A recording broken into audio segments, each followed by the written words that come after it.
Hey everybody, welcome back to Guns and Gadgets. I really appreciate your time. Two quick Second Amendment updates on votes that happened here in Massachusetts last night in what were blatant attacks on our Second Amendment. The first was in Longmeadow, Massachusetts. There were 3 articles up for vote in Longmeadow, Massachusetts. The first one would ban legal, lawful concealed carry on any public property, which would include sidewalks and streets and anything that was public. The second article would require gun registration upon renewal of your firearms license. We don't have a gun registration here in Massachusetts, but this town was trying to create one. And the third one would ban many commonly owned firearms and magazines. You know, the 11th round is evil trick.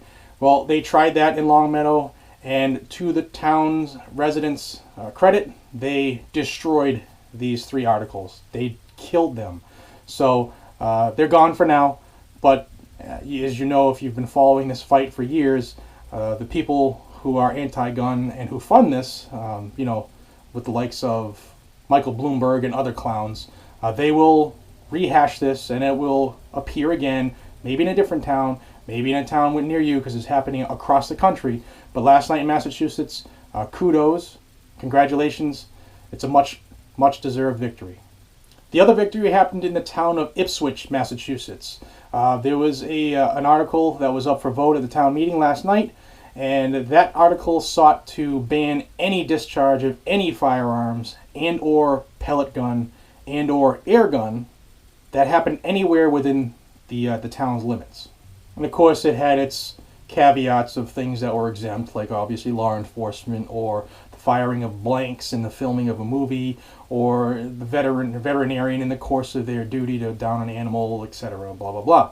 But that again was destroyed. However, it did not go away. It was sent to committee, and the committee that they formed is going to look into what would be required for the safe discharge of firearms in that town. You know, because that town is much different than any other town in which kids can go in the backyard and shoot a pellet gun or an air rifle, or people with a lot of land can fire, their own guns on their own land.